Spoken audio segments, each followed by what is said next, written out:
We're in the White House Rose Garden here today.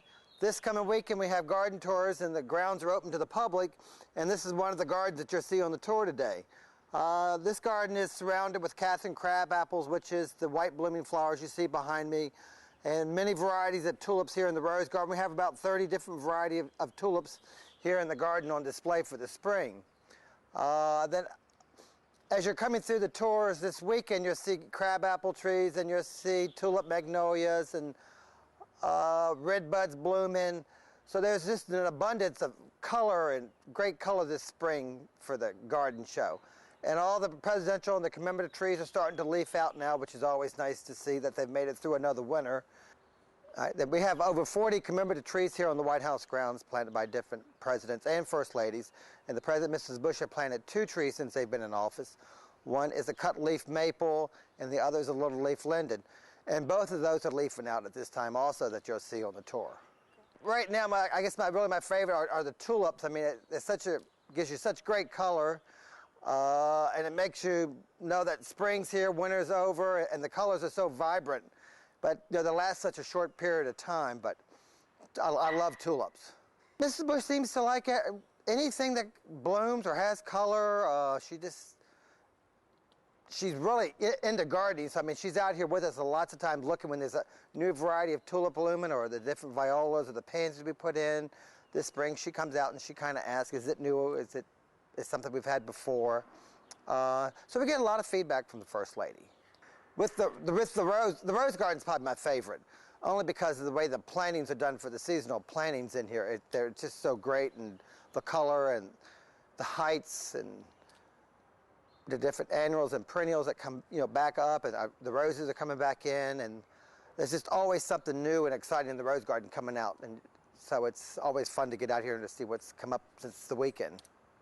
And then also this weekend with the garden tours, you'll probably see the dogs out here also playing around.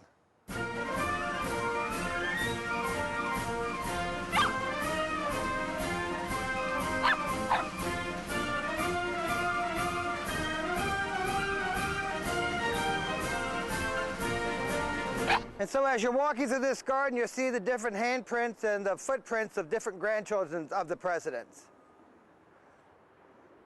And we have a pond over here which has goldfish in the summertime. And of course, Barney loves to come down here and watch these goldfish swim around. And so if you can't find Barney during the day, he's down here watching the goldfish. The Children's Garden was established during the end of the Johnson administration. The Christmas of 1968, the President, Mrs. Johnson, dedicated this garden to all future grandchildren of presidents. At the present time, we have handprints and footprints of the Carter's grandchildren's, the Bush's grandchildren, of course the Johnson's grandchildren.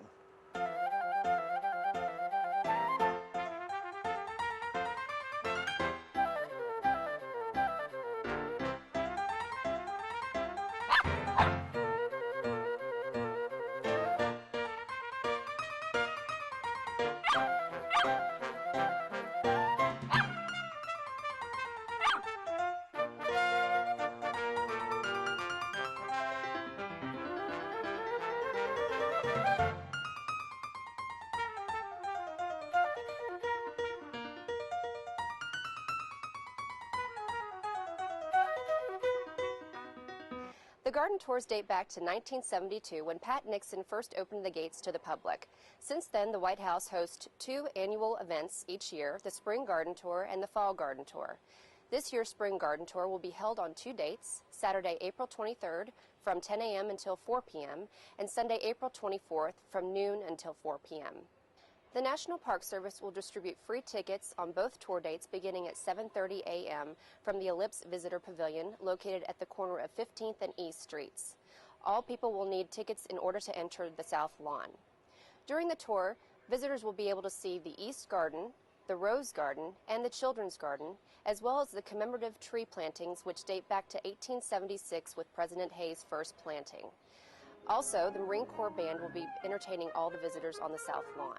We hope you'll be able to join us for this annual tradition on the South Lawn grounds.